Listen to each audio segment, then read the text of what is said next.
Thank you. Nice to see you. Some very familiar faces.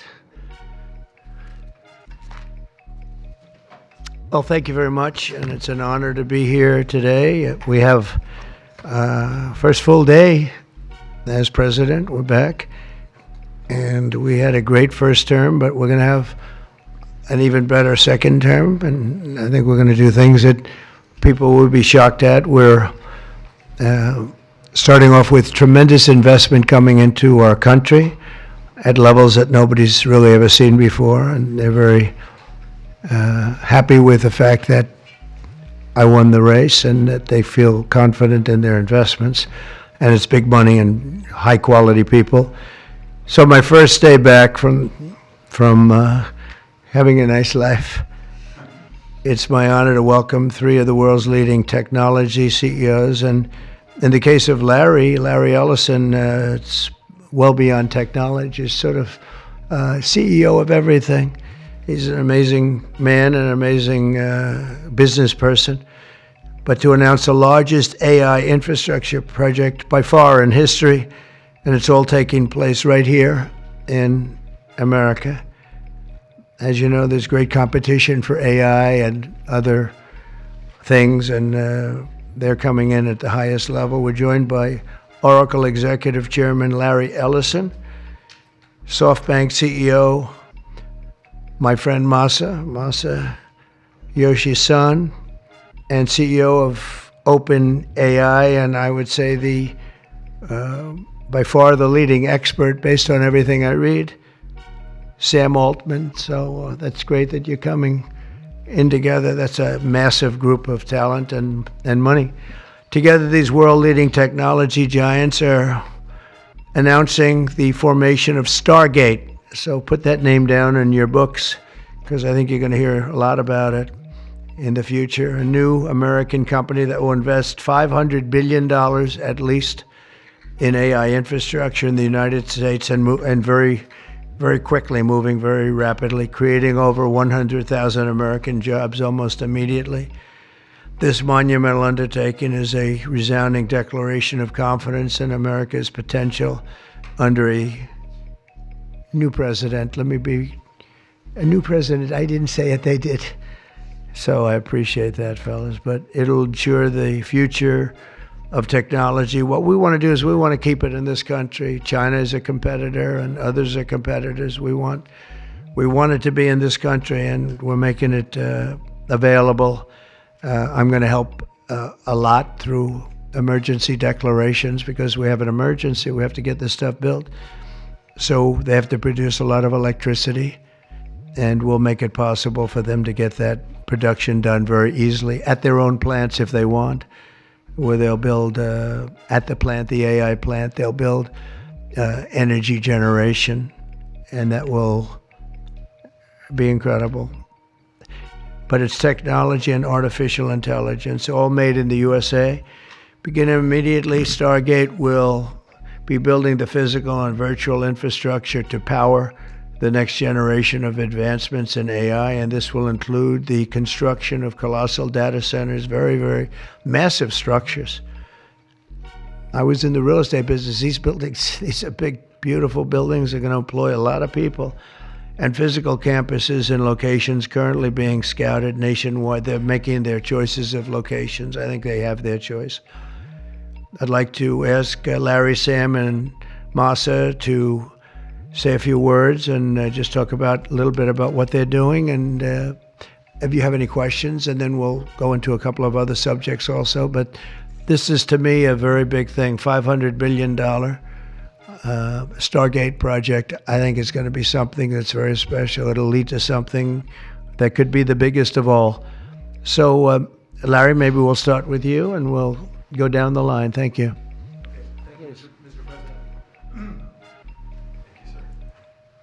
Thank you, Mr. President. We certainly couldn't do this without you. It would simply be impossible. AI holds incredible promise for all of us, for every American. We've actually been working with OpenAI for a while and with Masa for a while. The data centers are actually under construction. The first of them are under construction in Texas. Each building's 500,000 square feet. There are 10 buildings currently being built, but that will expand to 20 and other locations beyond the Abilene location, which is our first location. The kind of applications that we're building, to give you an idea, maybe the most charismatic and the one that I think touches us all is electronic health records. Not just maintaining electronic health records, but by looking at electronic health records, understanding the condition of doctors, better understanding the condition of their patients, and being able to provide healthcare plans that are much better than they otherwise would be.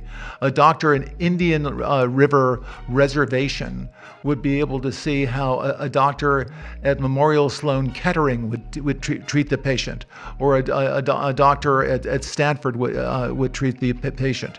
We actually provide all of that information, all of that guidance to the doctors who are treating cancer patients or patients with any other kind of disease, made possible by AI. I'm not going to take a lot of time. I'm going to pass it to Masa, but this is a very exciting program for Oracle to be a part of. Thank you. Thank you. That really helped. That's good. That's great. I feel tall now. Thank you. Well, Mr. President, last month I came to celebrate your winning and promised that we will invest $100 billion. And you told me, oh, Masa, go for 200. Yeah. Now I came back with 500. Because this is the, as you said yesterday, this is the beginning of golden age of America. This is one great example, I think, right? We wouldn't have decided to do this. I think so. This is the beginning of golden age. We wouldn't have decided unless you won. And yesterday we agreed, we signed to make this happen. It's great. Because of this day. Very nice. So we would make this happen. We would immediately start deploying $100 billion with a goal of making $500 billion within next 4 years, within your term, right? Because of your success. So we are very, very excited to do this. And our partner is, of course, SoftBank, OpenAI, Oracle, and additionally investing partner with MGX. On top of that, we have the technology partner NVIDIA, and of course Microsoft has been very, very supportive to Sam and continue to support all our success. This is not just for business. As Larry said, this will help people's life. This will help solving many, many issues, difficult things that otherwise we could not have solved with the power of AI. I think AGI is coming very, very soon. And then after that, that's not the goal. After that, artificial super intelligence will come to solve the issues that mankind would never ever have thought that we could solve. Well, this is the beginning of our golden age. Thank you very much. Thank you very much. Fantastic. Sam. I don't have too much to add, but I did want to say I'm thrilled we get to do this in the United States of America. I think this will be the most important project of this era. And as Masa said, for AGI to get built here, to create hundreds of thousands of jobs, to create a new industry centered here, we wouldn't be able to do this without you, Mr. President. And I'm thrilled that we get to. I think it'll be an exciting project. I think we'll be able to do all of the wonderful things that these guys talked about.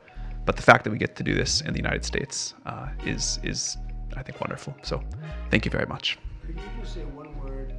I hear so many positive things about what it's going to do for medical research and for solving things, cancer and all the different problems. How will AI help us with the fight against the various problems, diseases, etc.?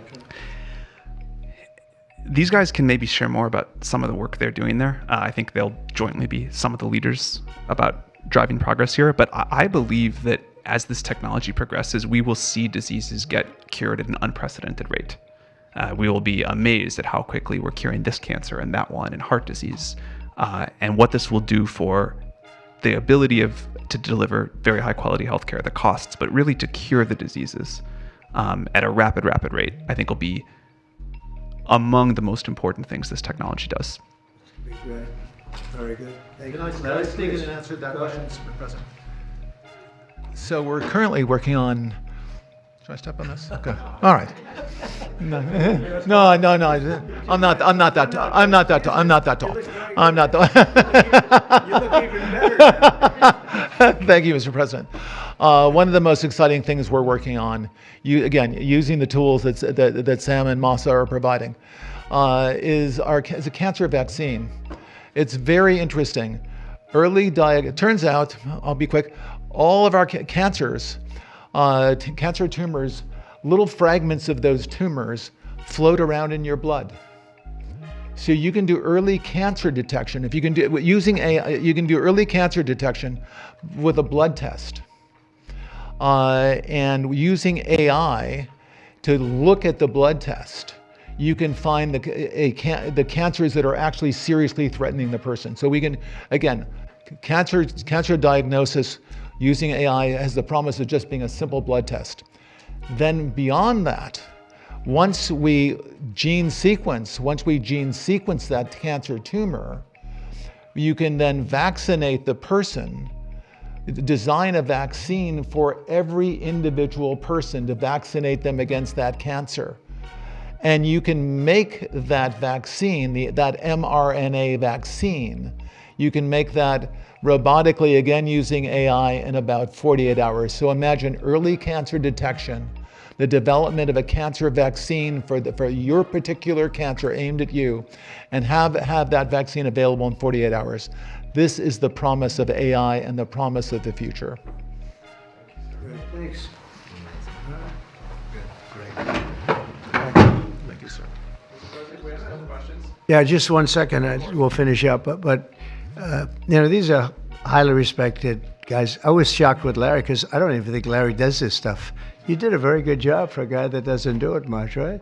But he's so respected, and the group, and it's really an honor. But for Larry to be here and do this is very unusual because he doesn't do this stuff. He doesn't need it. He does, and you don't need it, do you? Huh? You don't need it. But I think it's an honor to the country. It's a great honor that this group, these are the top people, that they're going to do it, and they're going to do it here, and we're going to make it as easy as it can be. A $500 million Stargate project comes in addition to a separate pledge between $100 and $200 billion from, as we know, from Masa, we talked about before. Also $20 billion from DMAC, which was great. And we have many others that are coming. Some I just announce it. It's easier, but with some, I know them, and they're so highly respected, I'd rather do it this way. Many would like to do it this way, but we're letting the world know what's happening. This is money that normally would have gone to China or other countries, but in particular China. In total, before the end of my first full business day in Washington in the White House, we've already secured nearly $3 trillion of new investments in the United States, and probably that's going to be 6 or 7 by the end of the week. Tremendous amounts of money are coming in for many things other than even AI. AI seems to be very hot. It seems to be the thing that a lot of smart people are looking at very strongly. And our country will be prospering like never before. I think that's true, and it's going to be the golden age of America. As I say, yesterday we had the most ambitious, action-oriented day of any administration in history. No, there's never been a first day like yesterday, as you know. I signed a sweeping slate of executive orders to stop the invasion of our borders. I launched a government-wide effort to defeat inflation and bring down the cost of daily life and bring down the cost of energy, magnificently bring it down. And when energy comes down, Larry, I'd say generally speaking, when energy comes down, everything else comes down. The prices of food and the prices of everything else come down. Energy is that's the big baby. And we declared a national energy emergency to drill, baby, drill, our term that we use. We're going to drill, baby, drill like never before. We ended destructive DEI mandates across the federal government and returned our country to a merit-based system and a common sense system. As you know, the Supreme Court gave us a decision on merit, where things in this country can be based on merit now instead of a lot of different rules, regulations, and things that really put our country at a big disadvantage. We permanently stopped government censorship and restored free speech. That was signed yesterday. We renamed the Gulf of Mexico the Gulf of America. Sounds so beautiful, the Gulf of America, and returned the name of a great president, William McKinley, to Mount McKinley. They took off the name, and he was actually a great president. He was a very, very successful businessman. He ran for governor of Ohio. He won and did a great job as governor, ran for president, and he won. He was assassinated, ultimately, in his second term, unfortunately. But he was the tariff king, and I don't think he was as bad as I am. I think I believe in him even more than him, but he believed in him very strongly. And he raised massive amounts of money. Our country was at its richest from 1870 to 1913. We had the most. That was when we were the richest, relatively speaking. We were the richest during that period of time. That was tariffs from other countries. And our administration's moving with unprecedented urgency and speed to confront every single crisis facing us, and we'll get the job done. And again, I want to thank Sam and Masa and Larry for being here. It's an honor to have them. And we'll take a few questions if you want. Can I ask you about some of the executive orders? You would agree that it's never acceptable to assault a police officer. Sure. Right? So then if I can, among those you pardoned DJ Rodriguez. He drove a stun gun into the neck of a DC police officer who was abducted by the mob that day. He later confessed on video to the FBI and pleaded guilty for his crimes. Why does he deserve a pardon? Well, I don't know. Was it a pardon? Because we're looking at commutes and we're looking at pardons. Okay, well, we'll take a look at everything. But I can say this. Murderers today are not even charged. You have murderers that aren't charged all over. You take a look at what's gone on in Philadelphia, take a look at what's gone on in LA, where people murder people and they don't get charged. These people have already served years in prison, and they've served them viciously. It's a disgusting prison. It's been horrible. It's inhumane. It's been a terrible, terrible thing. I also say this, you go to Portland, where they wrapped police officers, shot police officers, nothing happened to anybody. You go to Seattle, where they took over a big chunk of the city and people died. Portland, a lot of people died. Wait a minute. And you go also, take a look at Minneapolis, because I was there and I watched it. And if I didn't bring in the National Guard, that city wouldn't even exist today. People were killed and nobody went to jail. So these people have already served a long period of time, and I made a decision to give a pardon. Joe Biden gave a pardon yesterday to a lot of criminals. These are criminals that he gave a pardon to. And you should be asking that question. Why did he give a pardon to all of these people that committed crimes? Why did he give a pardon to the J6 Unselect Committee when they burned and destroyed all documents which showed that they did what was wrong, not me? Wait a minute. Why did they give a pardon to all of his relatives? His brother, who made millions of dollars, to all these different people, he gave pardons. That's the question you should be answering. All right, go ahead. Yeah, please. If I could just follow up really fast. Steve, can I just follow up on that really fast? No. That's enough. Go ahead. You said you will. Tell us about your meeting with Speaker Johnson, Senator Thune. Did you reach any conclusion on this one big? Pretty much. I think we have a good situation now. It's been in some ways made simpler by Los Angeles because they're going to need a lot of money. And generally speaking, I think you'll find that a lot of Democrats are going to be asking for help.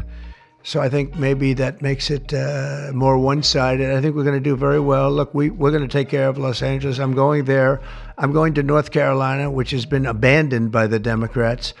And I'm going to North Carolina, very importantly, first. I'll be there on Friday. And then I'm going from there to Los Angeles, and then I'm going to Nevada, and I'm really going to Nevada to thank them for the vote, because we won Nevada overwhelmingly, and that's usually a Democrat vote.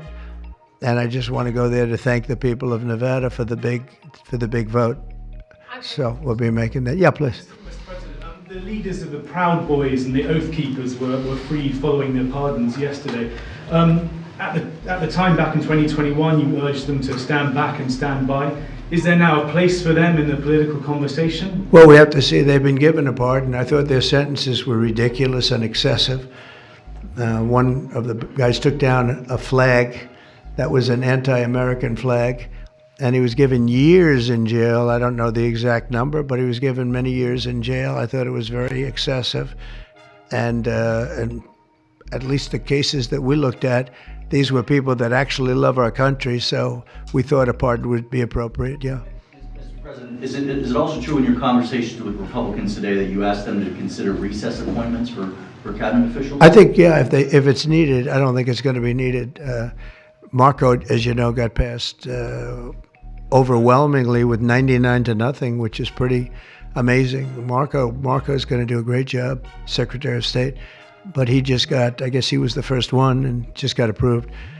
That's some vote, 99-0, and the nothing was a vote that he would have gotten if we wanted to do it. But you know whose vote that was, who's doing a great job right now as vice president. Did you also talk about some sort of a trade or a deal involving wildfire relief in extension for a debt?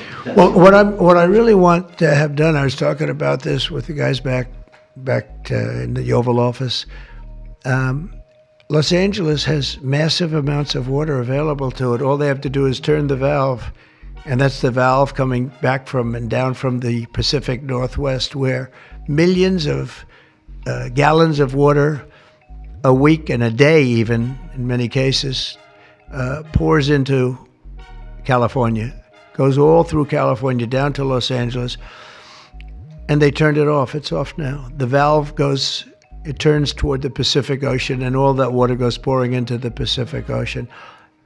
If they did what I told them to do, they wouldn't do it because politically they didn't think it was good. I think it's great politically. I think they're dead politically. What they've done, they've destroyed the city.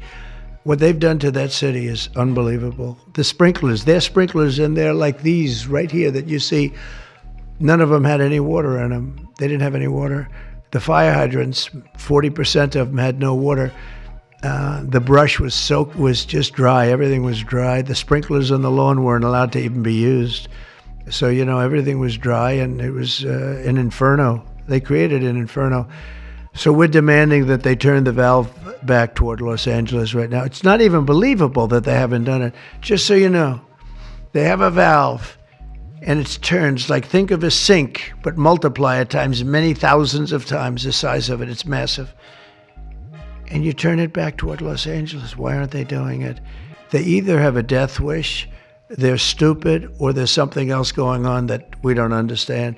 But we want the water that they're throwing away to be used for California. And that includes the farmers of California. You know, when you drive up north, you see all of the land. I couldn't believe it. I was with Devin Nunes when he was a congressman and some other congressmen from the area, and we're driving up and we're on the highway, and I keep looking at these farms, and the land is bone dry, and then you'd see an acre, about an acre or 2 acres, with the most beautiful green plants growing in it, the most beautiful it's rich stuff. And you look at the soil, and it's so rich. That soil is almost the equivalent to like Iowa soil. It's phenomenal. It's got no water. But the reason it has no water, I said, do you have a drought? No. I said, what do you mean you don't have a drought? Look at the thing. It's dry as a bone. The reason you have like an acre is because they say you can farm 1 acre, but no more, because they didn't want to waste water. But they throw the water into the Pacific Ocean. These people are crazy. So we're going to be issuing an executive order demanding that they immediately let that water come down through California. Farmers, even people living in Beverly Hills. Now, those people have been a lot of them are wiped out. Believe it or not, you know, they were having restrictions, Larry, you know about this. they wanted to restrict you to 38 gallons of water a day. That sounds like a lot, but it's not. When you're a rich person and you like to take a shower, 38 gallons doesn't last very long. And they have all this water, and it's really good water. Up high, Pacific Northwest, some comes in from Canada, a nice country, by the way, comes in from Canada, and it comes all the way through California, and they're restricting it. You even have the half pipes, the half pipes, the cut pipes, big ones, bigger than this room, and they're going all the way down, and they're bone dry, and they could be loaded up with water. But isn't it incredible that they don't do it? And it's to protect the Delta smelt. It's a fish that's doing poorly anyway. But I said, how are you protecting the Delta smelt by not giving it water? It's a fish. It needs water. Nobody can answer that question. On TikTok, Mr. President, Well, let me do this first. are you open to Elon buying TikTok? Say it? Are you open to Elon buying TikTok? I would be if he wanted to buy it, And yeah. on your inauguration, I'd like Larry to buy it too. I have the right to make a deal. So the deal I'm thinking about, Larry, let's negotiate in front of the media.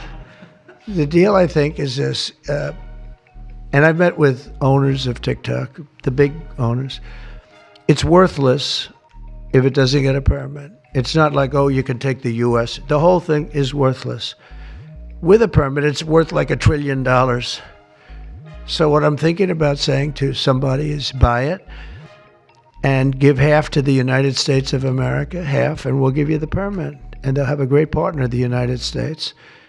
And they'll have something that's actually more valuable because they have the ultimate partner, and the United States will make it very worthwhile for them in terms of the permits and everything else. But so think of it, you have an asset that has no value or has $1 trillion value. It all depends on whether or not the United States gives the permit. So what I'm saying is let the United States give the permit, and the United States should get half. Sounds reasonable. What do you think? Sounds like a good deal to me, Mr. President. Yeah, he can afford it too. Mr. President, you're a president who has long said that you back the blue, but aren't you sending the message that assaulting officers is okay with these pardons? No, the opposite. In fact, I'm going to be letting 2 officers from Washington Police, D.C. I believe they're from D.C., but I just approved it. They were arrested, put in jail for 5 years because they went after an illegal, and I guess something happened where something went wrong.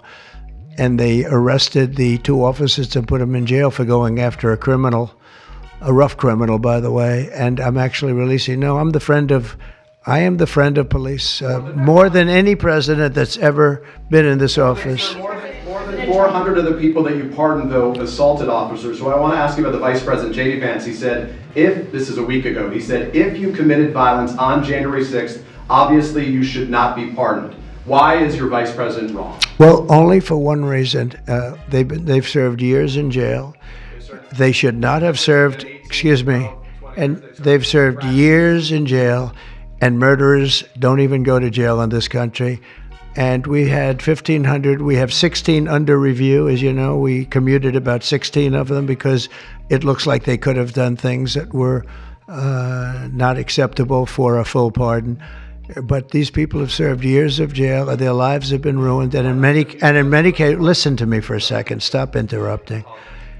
They served years in jail, and if you look at the American public is tired of it. Take a look at the election.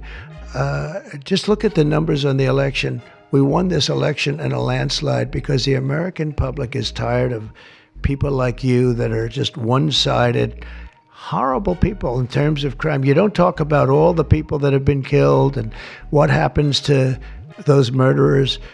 Murderers get no time. You take a look at some of these DAs. They go after political opponents, but they don't go after people that shoot people in the street. They're caught. They know where they're living. They know everything. They don't even go up to pick them up anymore. They just let them live there. They know all about it. They have their pictures. They have the tape of the shooting, and they don't even go up and you're talking about this. No, we pardoned people that were treated unbelievably poorly. In the history of our country, there's never been anything take place like this. They're still looking for them, but they're not looking for the murderers, the people that are killing everybody. We are, though, and we're getting them out of the country. We just started that. We're getting them out of the country, and they're going to be gotten out of the country fast. They came in illegally from jails and from prisons. They killed many people. Some of them killed many people. About 50% of them killed more than one person. They were released into our country. That's what we're focused on, not the kind of nonsense you're talking about. You called for a ceasefire in Ukraine. If Vladimir Putin doesn't come to the table to negotiate with you, will you put additional sanctions on Russia? Sounds likely. And Yeah. do you think that the war should be frozen currently? Along The war with should have never Iran? started. If you had a competent president, which you didn't, the war wouldn't have happened. The war in Ukraine would have never happened if I were president. But that couldn't happen because the election was rigged. Yeah, go ahead. Mr. President, there's been some debate within your orbit over whether or not to keep or eliminate H-1B visas. What's your position on that? Do you want to keep H-1Bs or do you want to get... Well, I like both sides of the argument, but I also like very competent people coming into our country, even if that involves them training and helping other people that may not have the qualifications they do. But I don't want to stop. And I'm not just talking about engineers. I'm talking about people at all levels. We want competent people coming into our country. And HB1, I know the program very well. I use the program. Maitre d's, wine, experts, even waiters, high quality waiters. You got to get the best people. Now, then you go into people like Larry, and he needs engineers, and Massa needs, and this gentleman needs engineers like nobody's ever needed engineers, right? So we have to have the quality people coming in. Now, by doing that, we're expanding businesses, and that takes care of everybody. So I'm sort of on both sides of the argument, but what I really do feel is that we have to let really competent people, great people come into our country, and we do that through the H-1 program. Mr. President, are you looking to impose tariffs on Canada and Mexico in an effort to force negotiations sooner on USMCA? No, it's really not on USMCA. It has nothing to do with that. They've allowed, both of them, Canada very much so, they've allowed millions and millions of people to come into our country that shouldn't be here. They could have stopped them, and they didn't. And they've killed 300,000 people last year, my opinion, have been destroyed by drugs, by fentanyl. The fentanyl coming through Canada is massive. The fentanyl coming through Mexico is massive. And people are getting killed, and families are being destroyed. I mean, the son gets killed, and the family is a basket case for the rest of their lives. I mean, I've seen mothers that thought they'd heal. They never heal. They say it gets worse with time. It gets worse with time. They lose their boy. They lose their baby. They lose their young daughter to fentanyl poisoning. And I had that talk with President Xi the other day, too, of China. I said, we don't want that crap in our country. We got to stop it. I would have stopped it. I had a deal with him where he was going to give the maximum penalty, which in China is the death penalty for drug dealing. And he was all set. He was going to give the maximum penalty to fentanyl dealers. If they send to the United States, they were going to get the death penalty. And of course, Biden didn't pick that up. I had that deal all done. It was all wrapped up. We were going to have it done. And then the election went, let's put it nicely, didn't go the proper way. I'm trying to be nice about it. It was rigged. And we had an incompetent president elected, and he never followed up on that deal. But he should have followed up, because if they got the death penalty, they wouldn't be sending fentanyl to Mexico, Canada, and other places. How much will tariffs on China be, Mr. President? How much will the We're thinking about that too. We're talking about a tariff of 10% on China based on the fact that they're sending fentanyl to Mexico and Canada. When did you write that letter to you, How sir? soon on those tariffs? Probably February 1st is the date we're looking at. For Mexico and China, we're talking about approximately 25%. Update on the Gaza ceasefire. Are you planning to travel to the Middle East soon? We're thinking about going to the Middle East, not yet. We have a thing called the hostages are coming back going on right now, and they are coming back. Some of them have been very damaged. You look at the young lady with her hand practically blown off. You know how that happened, right? Did you know how that happened? When you find out, you're not going to be too happy because it was terrible. But The hostages are starting to come back. If I weren't here, they wouldn't be back ever. They would have never come back. They would have all died. If this were done a year earlier, if Biden would have done this deal a year and a half, 2 years ago, or frankly, it should have never happened. October 7th should have never happened. Nobody should be dead. But through weakness, they allowed it to happen, and then it was a disaster from them. But you go back just 6 months ago, many of these young people were living. Young people don't die like that. They're just dying. And young people aren't dying at 22 and 23 years old. They don't die. But now they're dying, and you wonder why they're dying. They're being killed, and they have been killed. But they say 6 months ago you would have had 11 more living hostages. Think of that. 6 months ago. But Biden couldn't get it done, and it was only the imposition that I put on as a deadline that got it done. But it's a very sad situation. It should have never happened. I'll tell you, 2 things should have never happened. 3 things. Inflation should have never happened. It would have never happened except for what they did to energy and their crazy spending. And Ukraine would have never happened. Never. By the way, Russia never would have gone into Ukraine. I had a very strong understanding with Putin that it would have never, ever happened. He disrespected Biden. Very simple. He disrespects people. He's smart. He understands. He disrespected Biden. And also, the Middle East would have never happened because Iran was broke. They had no money. They had no money for Hamas. They had no money for Hezbollah. It would have never happened. October 7th would have never happened. But it did happen. So this is the cards I've been given. And we're getting the hostages back. That would have never happened under Biden. They would have never come back. They were just dying not that slowly. They were dying or being killed. But that was what was happening. Are you going to keep sending weapons to Ukraine, or are you going to turn off the tap soon? Well, we're looking at that. We're talking to Zelensky. We're going to be talking with President Putin very soon. And we'll see how it all happens. We're going to look at it very soon. One thing I do feel, the European Union should be paying a lot more than they're paying because under Biden, I mean, we're in there for $200 billion more. Now, it affects them more than it affects us. We have an ocean in between, right? Little thing called an ocean. The European Union should equalize. We're in there for $200 billion more than the European Union. I mean, what are we, stupid? I guess the answer is yes, because they must think so. But the European Union takes advantage of us tremendously on trade, and they now take advantage of, and always have. If I didn't get involved years ago, my first term, one of the first things I noticed was that they're not paying enough. They're not paying. And a lot of those countries weren't even paying. The NATO countries, they weren't paying. Only 7 out of 28 were paying. We were one of them. And Poland was one. And they had a few of them that were paying, and some were paying very proudly. Usually the closer to the borderline of Russia they were, the faster they paid, okay? The ones that were further away tended not to pay so fast. And one thing on that, I think they should lift their number not to 2%, but to 5%. NATO should be at 5%, not at 2%. 2% is ridiculous, yeah. Did you ask President Xi in your conversation about Ukraine, did you ask him to get involved Yeah. in helping settle that? Can you tell us about I did, that? yeah. I said, you ought to get it settled because he's not done very much on that. He's got a lot of power, like we have a lot of power. I said, you ought to get it settled. We did discuss it, yeah. Mr. President, you launched your crypto coin the other day. Do you intend to continue selling products that benefit yourself personally while you're president? Well, I don't know if it benefited. I don't know where it is. I don't know much about it other than I launched it. I heard it was very successful. I haven't checked it. Where is it today? You made a lot of money selling it. How much? Several $1 billion, it seems like, in the last several days. Several billion? That's peanuts for these guys. Sir,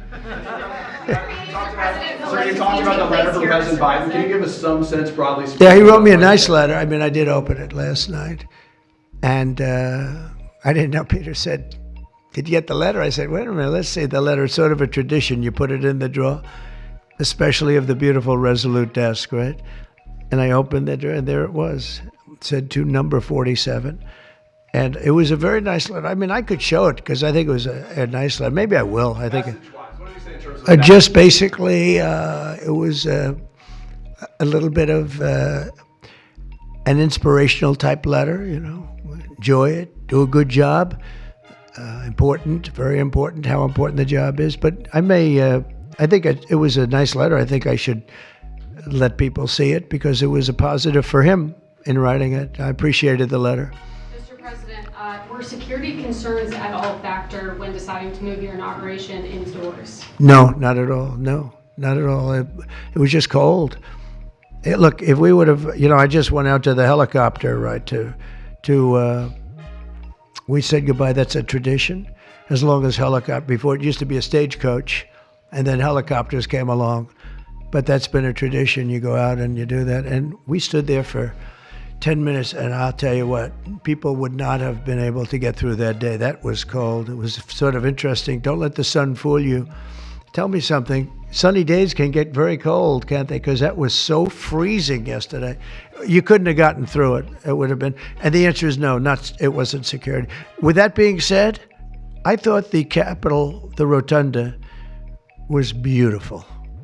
72 degrees, unbelievable sound. It's like being in an opera house. I could see people wanting to do it there rather than outside. Why did you remove John Bolton's security clearance, sir? Because I think there was enough time. We take a job. You take a job, you want to do a job. We're not going to have security on people for the rest of their lives. Why should we? I thought he was a very dumb person, but I used him well because every time people saw me come into a meeting with John Bolton standing behind me, they thought that he'd attack them because he was a warmonger. He's the one that got us involved, along with Cheney and a couple of others, convinced Bush, which was a terrible decision, to blow up the Middle East. We blew up the Middle East and we left. We got nothing out of it except a lot of death. We killed a lot of people. And John Bolton was, one of those guys, a stupid guy. But no, you can't have that for life. You shouldn't expect it for life. Is that meeting that you mentioned with President Zelensky, will that take place here, and when and where will you meet with him? I don't know. I mean, look, President Zelensky would like to have peace. He's told me that very strongly. He'd like to have peace, but it takes two to tango. We'll see what happens. When will you meet with President Putin? Anytime they want, I'll meet. I'd like to see that end. Millions of people are being killed, and they're being killed. It's a vicious situation, and they're now largely soldiers. A lot of people have been killed in the cities. They look like demolition sites.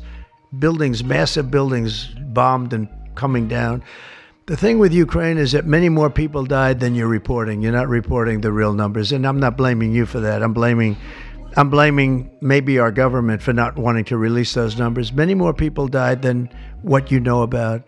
When those big buildings come down and they say 2 people were injured, no. Many people, thousands of people are being killed. But the real killing now is on the war front. It's a very flat land. And the only thing that stops a bullet is somebody's body. And you have young soldiers. So Russia's lost about 800,000 soldiers now. Ukraine's lost about 600 or 700,000. I think the numbers are low that they're giving out. But they've lost massive numbers of young soldiers. And that war should stop. It's very flat, it's beautiful farmland, and it's flat and really beautiful in a different kind of a way, but they don't have any protection. The only thing that stops a bullet is a body, and those bodies are stopping a lot of bullets, and they're being decimated, both sides. In your conversation with President Xi, what did you tell him in terms of when to expect tariffs, and what can he do to avoid them? About which one? About tariffs? We didn't talk too much about tariffs, other than he knows where I stand. Look, I put large tariffs on China. I've taken in hundreds of billions of dollars. Until I was president, China never paid not 10 cents to the United States. With me, they paid $600 billion or so, or more than that even, of tariffs. And if I didn't do that, you wouldn't have a steel mill open in the United States right now. You wouldn't have one steel mill open in the United States. So what I did is I saved the steel industry. I saved other industries too with other tariffs. Other countries are big abusers also. It's not just China. China's an abuser, but the European Union is very, very bad to us. They treat us very, very badly. They don't take our cars. They don't take our cars at all. They don't take our farm products, essentially. They don't take very much. We have a $350 billion deficit with the European Union. They treat us very, very badly. So they're going to be in for tariffs. Mr. President, It's the only way you're going to get back. It's the only way you're going to get fairness. You can't get fairness unless you do that. But the European Union's treated us very badly. But essentially, everybody treats us badly. You know, everybody treats us badly. Yes, go ahead. Because we allow them to. Because we've had stupid people doing this, and we can't have. I'd like to have these three people negotiate for us, just for 1 week, and we'd be a rich country again. But we'll be rich. Mr. President, on AI data centers, will you rescind President Biden's executive order that opens up federal land? On which centers? On data centers, will you rescind President Biden's executive order that opens up federal lands for data centers and energy production? No, I wouldn't do that. That sounds to me like it's something that I would like. I'd like to see federal lands opened up for data centers. I think they're going to be very important. Again, we have a lot of competition for that. So it's an honor to have these three great people, great CEOs and great geniuses, all three. It's an honor that they want to come to our country, but we're going to make it as easy as we can for them because other countries want them to. I'm going to have to go now. Thank you all very much. Thank you. No, but I think I might put it there. I think I'll get it right now. By the way, again, we won the young vote. I think I won it through TikTok.